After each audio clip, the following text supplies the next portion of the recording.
वंदे भवानी शंकरो श्रद्धा विश्वास रूपिणे याभ्यम न पश्यन्ति सिद्धाम हृदय स्थित ईश्वरम। हरि ओम श्री परमात्मने नमः। प्रभु भक्तों, आज हम उस अपरिमित और शब्दों में ना बंधने वाले ईश्वर को कुछ अपनी तरह से कहने का यत्न करेंगे। दोस्तों, ये ईश्वर रूप जिसको हम समझते हैं, उसकी अनेक तरह की ऐश्वर्या में से, उसके अनेक ऐश्वर्यों में से कुछ को अपनी तुच्छ बुद्धि के अनुसार वर्णन करने की कोशिश करते हैं, लेकिन वो कभी भी पूर्णता से बांधा नहीं जा सकता। शब्द में तो बिल्कुल भी नहीं। फिर भी हम हर एक आदमी अपनी बुद्धि के अनुसार उसकी पूजा पद्धति करने की कोशिश करता है। तो हम भी जो है उसकी संतान होने के कारण, उसका अंश होने के कारण अपनी कोशिश करते हैं। शक्ति उसी परमात्मा की है। देखें कैसे समझते हैं इसको। दोस्तों, ये संसार जो है दो तरीके से धारणाओं से चलता है। एक तो समष्टि धारणा जिसको कह सकते हैं अपन, इसको अपन समष्टि ईश्वर भी कह सकते हैं, ईश्वर उसको कह सकते हैं। एक व्यक्ति की व्यक्तिगत धारणा जो है उसके अपने मन में बनती है। अब ये दो धारणाएं बनती क्या हैं और कैसे होती हैं, इसको अपन एक उदाहरण से समझने की कोशिश करते हैं। भक्तों, जैसा ये समझो आप, जब इलेक्शन होता है डेमोक्रेसी में, लोकतंत्र में, तो क्या है, एक वोटें पड़ती हैं, तो जो दल सबसे ज़्यादा वोट लेके जाता है उसको सरकार मिल जाती है, बन जाती है उसकी सरकार। इसको अपन ये कहने की कोशिश करें, जैसे उदाहरण के लिए भारत में किसी का एक पार्टी का राज आ जाता है, तो हम ये कहने की कोशिश करें आज के भारत की धारणा जो है वो फलां पार्टी के अनुसार है। अब उसमें अगर आप ये कहने की कोशिश करें भी सभी लोग उस पार्टी को चाहते हैं या सभी लोगों का विचार वही पार्टी है, तो ये भी सही नहीं है। अगर ये कहने की कोशिश करें कि इसको लोग नहीं चाहते, या ये भी गलत है। अगर ये कहें अपन भी, यानी कि जो बगैर बीच की रेखा है, जो मैक्सिमम लोगों की पसंद है, वो ये है, वो धारणा बन जाती है। लेकिन अपवाद उसमें हमेशा रहता है। इसी तरह ईश्वर है दोस्तों, कर्तम अकर्तम अन्यथा कर्तम, कर भी सकता है, नहीं भी कर सकता, और करने ना करने दोनों से परे है। लेकिन समाज उस धारणा पे चलता है।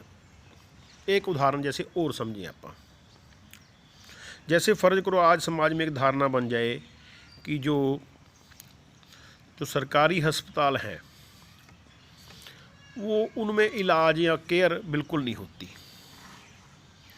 दोस्तों, ये धारणा कभी गलत नहीं हुआ करती, लेकिन क्या कारण है भी उसमें जो अपन उसको क्लियर नहीं कर पाते।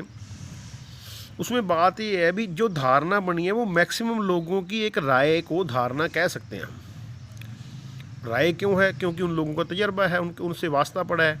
आज अगर अपन इस एक उदाहरण को लें कि जैसे ये इसके अस्पताल वाली उदाहरण को लें, तो अपने को लेगा भी ये केयर नहीं है, तो ये क्यों गलत थोड़ी है, ये सही है। क्योंकि जो लोग जाते हैं ज़्यादातर का तजर्बा यही है। वो तजर्बा मार्केट में आता है। जब हम बात करते हैं भैया उसमें वहाँ पे केयर नहीं है, तो सभी मानते हैं हाँ यार केयर नहीं है। तो इसका मतलब ये नहीं भी कभी भी केयर कोई एक्सेप्शन रहती है। कोई आदमी ऐसा, कोई डॉक्टर ऐसा अच्छा होता है, वो ऐसे तरीके से उसको डील करता है। कोई वक्त ऐसा होता है, कई दफ़ा किसी की स्थिति ऐसी होती है, बहुत अच्छा डील भी हो जाता है, कई दफ़ा बहुत ख़राब भी डील हो जाता है। लेकिन धारणा जो होती है हमेशा एवरेज बेसिस पे होती है। कि समाज की एक लाइन को धारणा कह सकते हैं। उसी लाइन के हिसाब से वो जो है लोग डील करते हैं। ये एक धारणा है। अब धारणा सच्ची होती है, गलत सही दोनों फिर भी हो सकती है। जैसे ये धारणा कोई अच्छी धारणा नहीं है भी लोग अस्पताल में उनकी केयर नहीं होती, ये अच्छी बात तो नहीं है, लेकिन सच है क्योंकि धारणा है। अब फलां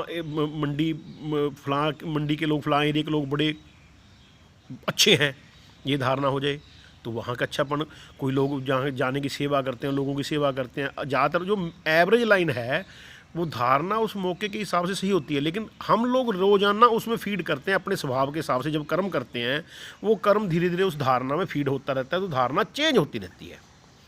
ये धारणा चलती है, आज वो एरिया बड़ा गंदा था लेकिन अब बड़ा ठीक हो गया, तो उसका कारण क्या है? रोजाना उसमें अच्छे लोग एंटर होने लग गए और वो अपना कर्म अच्छा करने लगे, तो वो ठीक होना शुरू हो गया।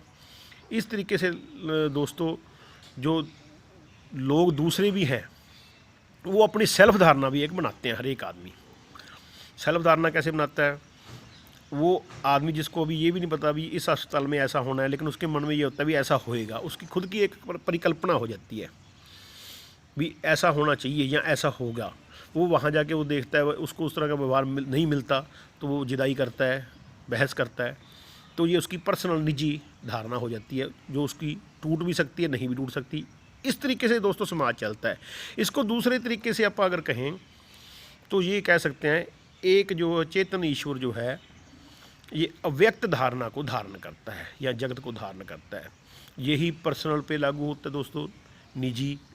उसको ईश्वर अपने पर्सनल धारणाएं जो लोग बनाते हैं, जब हम वो आदमी बन जाते हैं। पर्सनल धारणाओं का मिक्सचर एक आदमी है और समष्टि धारणाओं का मिक्सचर वो आप समाज कह सकते हैं, देश कह सकते हैं, एक एरिया कह सकते हैं, एक जाति कह सकते हैं, एक मजहब कह सकते हैं। ये उसका समष्टि माइंड है। अब दोस्तों देखने वाली बात इसमें ये है, ये धारणा चाहे निजी हो या समष्टि हो, ये कहीं पे व्यक्त नहीं है। कोई रेखा ऐसी खींची हुई नहीं है जहाँ आपको कहीं लिखा हुआ नहीं मिलेगा भी ये धारणा है। लेकिन समाज फिर भी धारणाओं से चलता है, क्योंकि वो एवरेज लाइन है।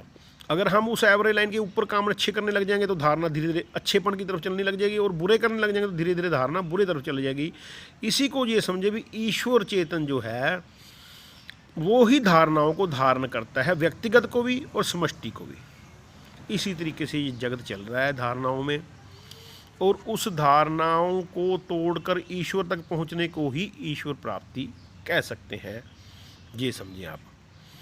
तो ईश्वर को शब्दों में या किसी परिमित में तो भक्तों बांधा नहीं जा सकता, लेकिन फिर भी उसको अनुभव किया जा सकता है। बिल्कुल अनुभव में वो आता है। जब अनुभव में आता है तो आदमी कृतकृत्य हो जाता है। सारी चीज़ों की एक के समझने से सब चीज़ें समझी जाती हैं। तो इसी तरह का जो दो मित्रों जो खेल है, वो धारणाओं के खेल पे जो है सारा संसार व्यापार कर रहा है। उस धारणाओं को अगर तोड़ दे तो अपन ईश्वर और अपने में कोई फ़र्क नहीं है, और धारणाओं को तोड़ के नहीं तोड़ के अगर उसी के हिसाब से उसमें बढ़ते रह जाएं तो उसमें उलझ के रह जाएंगे। इसमें निकलने का कहीं कोई रास्ता नहीं है। आज हम इतना ही करेंगे। ओम तत्सत। धन्यवाद।